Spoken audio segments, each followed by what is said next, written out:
grade mathematicians. Welcome back to Math at Home with Mrs. V. All right, so we've been talking about the powers of 10. We've also been talking about exponents. There are several different things that we need to review and you need to understand in order to do and work with the powers of 10.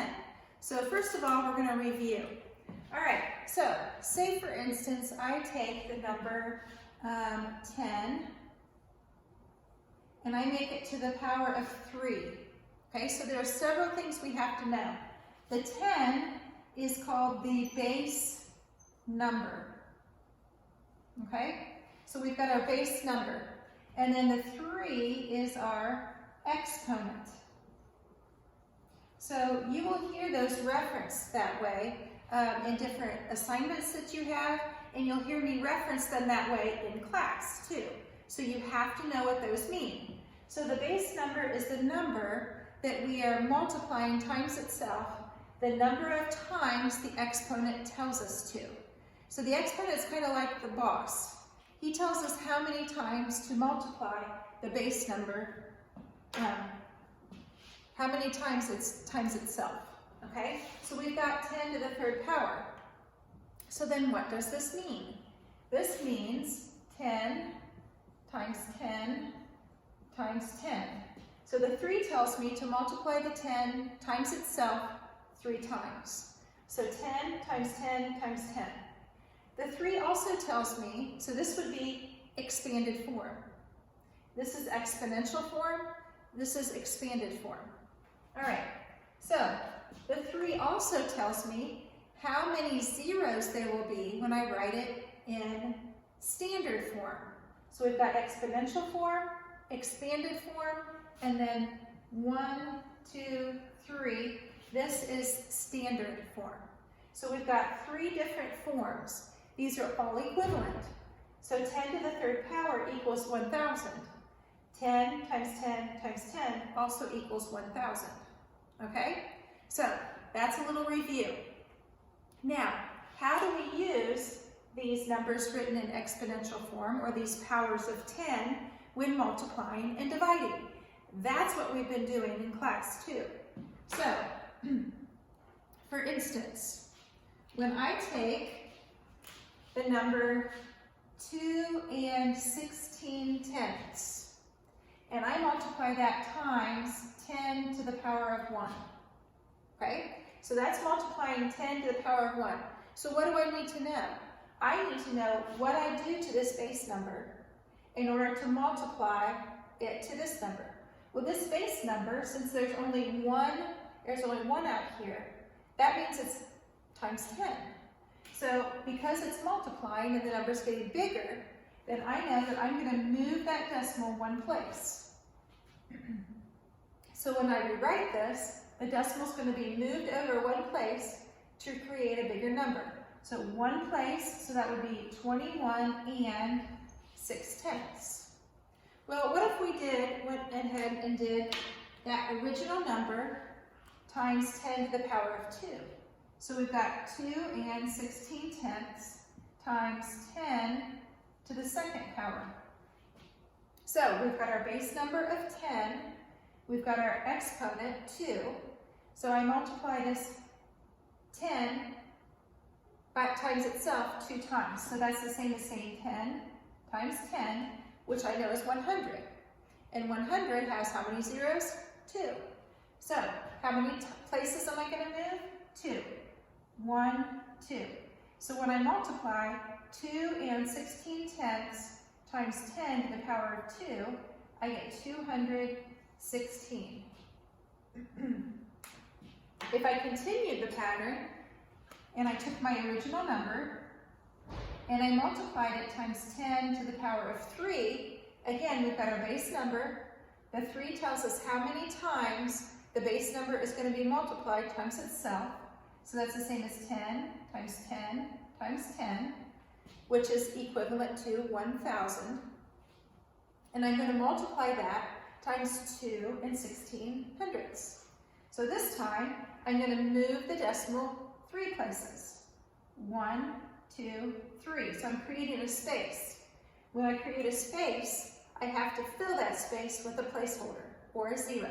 So when I rewrite this, it's going to be 2,160.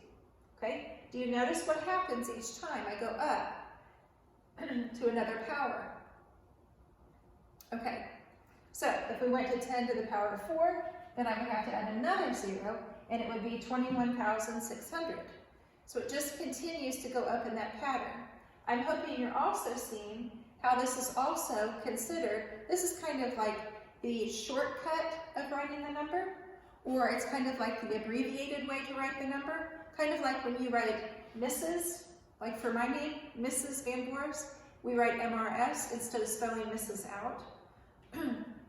Same thing with Mr. or Doctor or Road. There's an abbreviated way to do it. Well, the power of 10 is the abbreviated way to write down the powers of 10 instead of writing out the whole number. Okay? All right, so how does that work if we're dividing? Well, let's take these same numbers. This time I'm going to do 2 16/10 divided by 10 to the power of 1. So this time, instead of increasing the size of the number, we're going to decrease. The number's going to get smaller. Divided by tells us to divide it up. When we divide things up, we make things smaller. Okay? So this time, we're going to take it and move the decimal to the other side to make the number smaller. So the decimal moves, and then I have 216 thousandths. I know that I'm moving it just one place because of the 1 right here, the exponent. That tells me how many places to move the decimal. All right, so if we take this and write the original number again, 2 1600ths divided by 10 to the power of 2. This time we've got our base number of 10, our exponent of 2, which tells us how many places to move the decimal, and the divided by tells me the number is getting smaller. So there's a whole bunch of clues on what to do wrapped up in that problem. All right, so I'm going to take it, I'm going to move it 1, 2 places. That leaves me a space, so I know I'm going to have to fill that with a placeholder or a 0. So when I write my answer, now I've gone past the thousandths. So if you want to check to make sure you're reading this correctly, it's 216 10,000ths. Okay, so you can put the zeros up there. Remember, that's our strategy on how to read the decimals. Okay, so use that strategy. Again, we're going to start with the original number and divide it by 10 to the power of 3. So this time, let's unpack this. We've got to unpack everything we know.